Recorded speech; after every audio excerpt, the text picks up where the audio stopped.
rarely travel overseas, so I decided at the last minute to go all out while in Bali and go on a 2-day tour with Bali Birding Tour. I emailed them about 2 weeks from departure and received a prompt reply outlining a 2-day itinerary. As I was staying in West Bali at Puri Djuma, I was able to be picked up in the early morning. I headed to reception 15 minutes early in the dark at 5:15 a.m, and to my surprise, there was my driver Komang and my guide Dian already waiting for me. We set off in the dark and had only gone a short distance before the car stopped.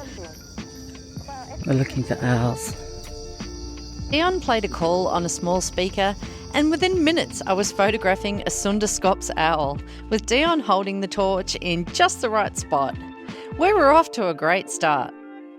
Any apprehension about the quality of the tour quickly faded away as we set off on the busy main road to our next destination as the sun rose over the landscape.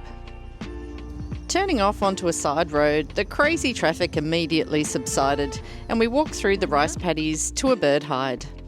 It was a narrow walk with trenches either side, and they both kept checking if I was okay with the terrain. Dian plonked a chair down for me, and it wasn't long before a Javan kingfisher appeared, snatching a tasty breakfast right in front of me. The rice paddies of Bali are beautiful places to be, and unlike Australia, no dangerous snakes walking through the grasses. I enjoyed a moment looking at the beautiful vista, but more birds to see, and off we went. Our next stop was in Bali Birding National Park. Unlike Australian national parks, the focus is on spirituality rather than ecotourism, with busloads of Indonesians visiting the many temples to pray. We drove past workers' cottages and arrived at a large aviary containing the poster child of the national park in West Bali, the critically endangered Bali myna. Bali miners were almost lost in the wild from the black market pet trade, and it's taken a big effort and breeding and release program to bring numbers back up from extinction levels. Only found in West Bali, I was lucky to have the opportunity to photograph this stunning bird in the wild, along with several other common species who arrived to take advantage of a free meal.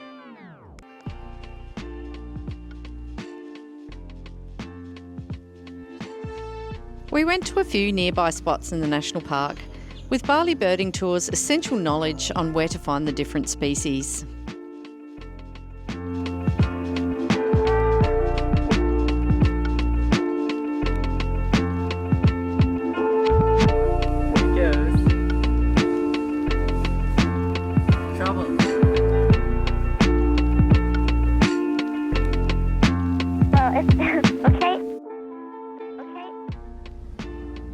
Back on the road, we veered off into a grassy area with cows grazing to look for chestnut bee-eaters, and Dian quickly located a few for me to photograph. We parked and headed off on foot through the undergrowth, but we didn't find what we were looking for and hopped back into the car. Next thing, Dian is going, "Stop, stop, stop," and guided Komang to an angled park in the dirt. Despite the amazing camouflage, Dian managed to spot a savanna nightjar from a moving car. Very impressive.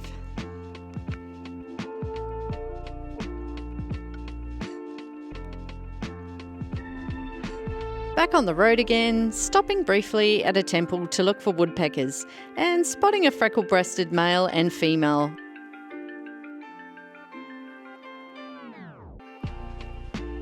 Now it was time to try and find the jewel of the forest, the coveted Javan banded pitta.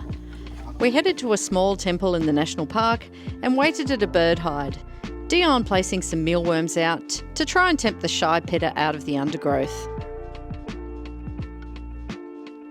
Despite Dian's best efforts, no pitta this time, but a delightful rufous-backed dwarf kingfisher arrived, along with a fat skink who gobbled up most of the mealworms. Next it was time for lunch, and we pulled up at a nearby resto for the included lunch. I chose a sweet and spicy prawn dish with rice and an icy mango juice from the menu. Very nice.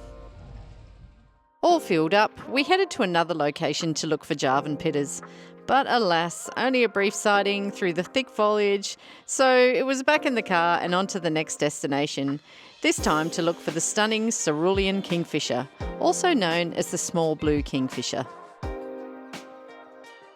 Sighting a couple of camera-shy, long-tailed macaques on the way, another guide from the national park escorted me to a bird hide next to a small waterway. I was busy photographing the fascinating red dragonflies when the tiny kingfisher with incredible iridescent blue colouring showed up for a dip in the water and a photo opportunity. I was so enchanted by seeing this little gem, I almost forgot to take photos, missing the dive in the water, but capturing the shake-off and subsequent preen in the sunshine. Our next target species is a distant relation to the good old table chicken. We drove to yet another area in the national park, spotting some introduced but protected deer along the way. Playing the very distinctive call of the jungle fowl from a speaker, I couldn't stop giggling as we passed surprised tourists. After a short search, we managed to track down this very vocal bird with his outstanding plumage.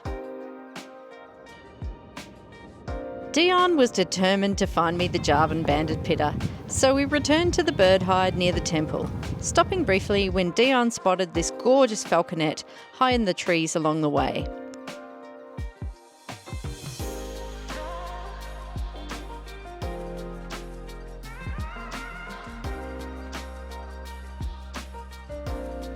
We waited in silence, and suddenly a return call echoed through the forest. And there he was, looking magnificent.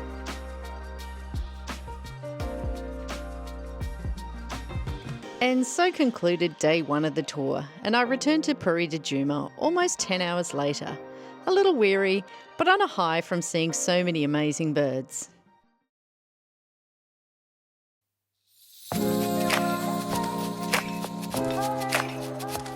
Day 2 began with a 7 a.m. pickup. Today we were headed to the jungle and plantations in the mountains. The scenic drive took us up steep hillsides, lined with cottages and temples, with big views in between the trees. Our first stop was at a coffee plantation, where we met the owner and enjoyed a Kickstarter brew before heading down the hill on foot to a bird hide.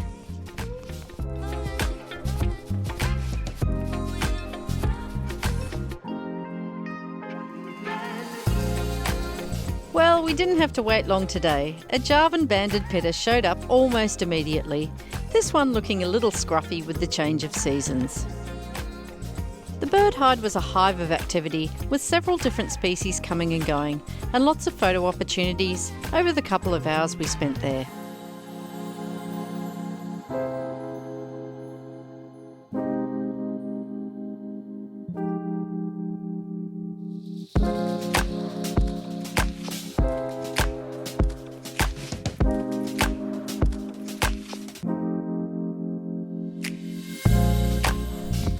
Back on the road, winding our way through the jungle, it was great to see a lot more of Bali and the villages in the mountains.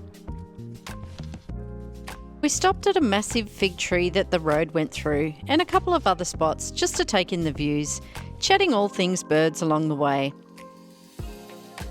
A fruitful morning and time for another delicious lunch at a local warung, where I sampled a traditional gilli manuk chicken dish, accompanied by a fiery sambal and a refreshing coconut juice.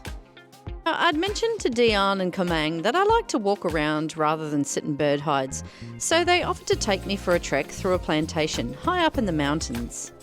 Although I knew the tall trees weren't going to yield the same photography results as the bird hides, I wanted the experience more than the shots. Driving to our destination, what I thought was the jungle was actually the plantation, with lots of edibles including cacao, coffee, nutmeg, cardamom, turmeric, ginger, bananas, avocado, cassava, durian and vanilla tucked gently into the understory. We walked up and over the steep terrain, giving way to the occasional scooter loaded up with freshly harvested produce and watching and listening to the goings-on. I really enjoyed the afternoon of exploration, following trails through the rainforest and spotting passing birds with the help of Dian. It was high excitement when we all heard the call of the oriental pied hornbill and ran to catch a brief glimpse of this fascinating bird through the trees.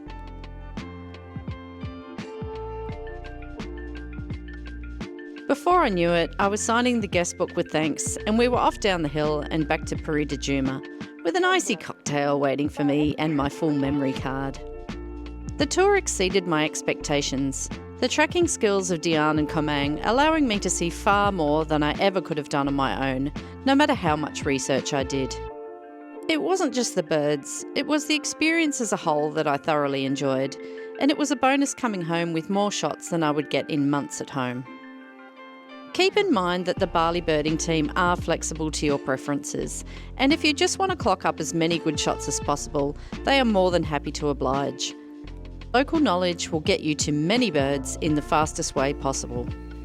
Although all bird tours do use practices I wouldn't particularly endorse at home, such as enticing birds with mealworms and using recorded calls, the use of these tools was not excessive, and realistically, you are not going to see these birds in a short period of time without it. Bird populations in Indonesia are under continued threat from the black market pet trade. But through the means of bird tourism, these birds are becoming more valuable in the wild and therefore being offered more protection. That alone is reason to go on a bird tour. Would I do it again? Absolutely.